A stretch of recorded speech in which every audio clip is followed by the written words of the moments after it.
అంటే ఈ మధ్య కాలంలో అమ్మ పాట అంత ధైర్యంగా, అంత డెప్త్‌తో రాసిన వాళ్ళు కూడా మనకి కనిపించలేదు. ఇంత మంచి సాంగ్ మీరు ఆ మీనింగ్ మీ- అలా మీ- అర్థమయ్యేలా మీరట్లా రాసారు. అనుకుంటున్నారు.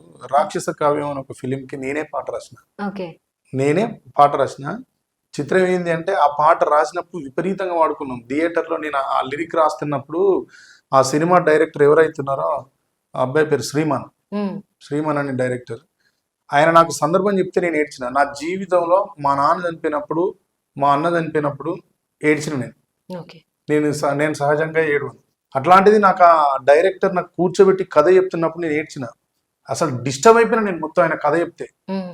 నేను ఒక ప్రాజెక్ట్ పని మీద ఉన్నాను, ఒక పాట వర్క్ లో ఉన్నోడిని ఆయన నాకు కాల్ చేసి కిందికి పిలిస్తే వెళ్ళి నేను ఆయనకు కలిసి వద్దామని పోయినా. ఆయన నాకు కార్లో కూర్చోబెట్టి విజువల్ చూపెట్టిండు. హ్మ్.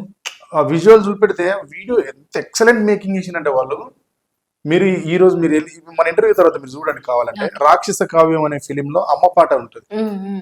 ఆ వీడియోకి పాట రాసిన. ఓకే. వీడియో చూసి మీరు సాంగ్ వీడియో రాసారు. చూసి హ్మ్. నా వర్క్ వదిలిపెట్టిపోయి పాట రాసిన ఆయనకి. ఓకే. నేను రాసినప్పుడు డైరెక్టర్ అన్నాడు, నా జీవితంలో నేను మా అమ్మకి ఇవ్వగలిగిన ఏకైక గిఫ్ట్ ఇది ఒకటే అన్న. హ్మ్. ఏ మదర్ కైనా ఇది గిఫ్ట్ అవుతుంది అన్న ఈ పాట. అంత గొప్ప పాట రాసినావు అన్న, థ్యాంక్ యూ అంటే 2 చేతులు దండం పెట్టిన వాళ్ళ టీం అంతా నిలబడి. రాజీవ్ రాజీవ్ సాగర్ రాజ్ ఒక అబ్బాయి మ్యూజిక్ కంపోజర్ ఉంటాడు, బాగా చేస్తాడు. ఓకే. ఇక్కడే ఉంటుంది వాళ్ళ లోయర్ ట్యాంక్ బండ్ లో టేక్ 5 వాళ్ళ థియేటర్ పేరు. ఓకే. రాజీవ్ మ్యూజిక్ కంపోజర్ పేరు. బ్యూటిఫుల్ కంపోజర్ ఆ అబ్బాయి కూడా. వాళ్ళు అక్కడ అందరూ కూర్చున్న అట్మాస్ఫియర్ అంతా మారిపోయింది నేను పాట రాసి వినిపించిన తర్వాత. హ్మ్. ఆమె కానీ బయట యాక్టర్ ఆ పాటకి ఎవరైతే మదర్ గా యాక్టర్ యాక్టింగ్ చేసిన అమ్మాయి ఉందో హ్మ్. ఆమె కూడా ఫోన్ చేసి ఒకరోజు చాలా ఎమోషనల్ అయింది నాకు. ఇంత మంచి ఎవరు సాంగ్. వినలేదు మరి. ఓకే. ఇప్పుడు మీరు చెప్పారు గదా! ఎవరు ఇది లేదండి, పికప్ అవ్వడానికి ఎవరు వినలేదు. దాని మీద మా వాళ్ళు కూడా సినిమా అప్పుడు చాలా పబ్లిసిటీ హోప్స్ చేసిండు. పెట్టుకున్నారు. ఓకే. ఇక్కడ నాకు అర్థమైంది ఏంటి అంటే, నేను ఇంత ఇంత కథ నేను మీకు ఎందుకు చెప్పిన హ్మ్. అంటే, చెప్పండి. అమ్మ పాటలు నిజంగానే నడవండి. అమ్మ పాటలు నిజంగానే యూట్యూబ్ లో నడవు. యూట్యూబ్ టెంపరేచర్ అంతా అమ్మాయి మీద ఉన్నది. ఎంతసేపు లంగావని అక్కడ రాస్తే చూస్తాననే దాంట్లో ఉన్నది.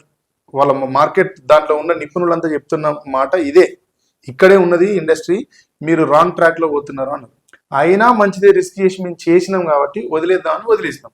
ఓకే. ఓకేనా. అట్లా ఇది క్రమక్రమంగా రీచ్ అయింది. అప్పుడు నాకు అవగతమైన విషయం ఏంటి అంటే, జనాలకి నచ్చింది అనుకోండి, హ్మ్.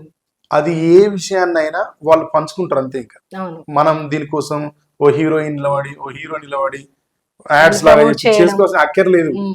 బాగుందనుకోండి బాగుందనుకోండి వాళ్ళు డెఫినెట్ గా ఆటోమేటిక్ తీసుకుపోతారు. గా వాళ్ళే ఇప్పుడు స్ప్రెడ్ కచ్చా చేసేస్తారు. బాదం పాట ఎక్కడో పశ్చిమ బెంగాల్లో పుట్టిందండి. హ్మ్. ఆయన ఎవరో పల్లికాయలు అమ్ముకుంటే హ్మ్. ఆయన పాడుతూ ఉంటే ఎవరో మీలాంటి వాళ్ళు నాలాంటి వాళ్ళు ఈ తమ్ముడు వీడియో. రాహుల్ లాంటి వాళ్ళు ఎవరో వీడియో తీసి దాంట్లో పెట్టిండు, హ్మ్. సోషల్ మీడియాలో పెట్టిండు. అవును. క్రేజీగా ఉన్నాడు ఈయన, పల్లికాయలు అని చెప్పాల్సింది పోయి కచ్చాబాదం అని చెప్పాల్సింది పోయి ట్యూన్ చేసి పాడుతున్నాడు అని పెట్టాడు. దానికి ఎవరైనా పబ్లిసిటీ చేసిందా దాన్ని? దాంట్లో విషయం ఉన్నది. ఒక ఒక ఒక వ్యాపారి, ఒక చిరు వ్యాపారి, ఆయన సంచార వ్యాపారి. అవును. ఆయన ఆయన పాడిన దాంట్లో జీవం ఉన్నది. ఆయన పాడిన దాంట్లో ఎక్కడో తడి జనాలకు కనెక్ట్ అయింది. దాన్ని ఎక్కడ తీసుకుపోయారండి? అవును. ప్రపంచం మొత్తం భూగోళం ఎక్కడ దాకా ఉందో అక్కడ దాకా పాట పోయింది. గతంలో అనిత అని ఒక పాట అవును. వచ్చింది. హ్మ్. అనిత నాగరాజు, ఆయన ఇంటి పేరు మొత్తం మారిపోయింది. 2009 ఆర్ 10 లో వచ్చినట్టుంది. ఆయన కూడా చూడండి, అప్పుడు అసలు ఇంత లేదు ఇంకా సోషల్ మీడియా. అవును. కానీ ఎక్కడి వరకు తెలుగు వాళ్ళు ఉన్నారో, ఎక్కడి వరకు తెలుగు సంగీత ప్రియులు ఉన్నారో అక్కడ దాకా పాట పోయింది. అవును. వాళ్ళకి నచ్చితే వాళ్ళే తీసుకుంటారండి, నచ్చకపోతే తీసుకోరు అంతే. అవును. కొన్ని సందర్భాలు వాళ్ళకు మంచి ఉంటాయి, వాటిని కూడా చూడరు. అది వాళ్ళని రీచ్ కాదు. అవును. అది ఒకటి అదృష్టం, ఒకటి రెండోది వాళ్ళకి నచ్చటం ఒకటి. అదే స్టార్ట్ చేసిన టైం కూడా అలా సెట్ అయిపోయింది. అది ముహూర్తం ఇంకా హైప్‌కి వెళ్ళడానికి ఒక 10 డేస్ 13 డేస్ టైం తీసుకుంది. అవును.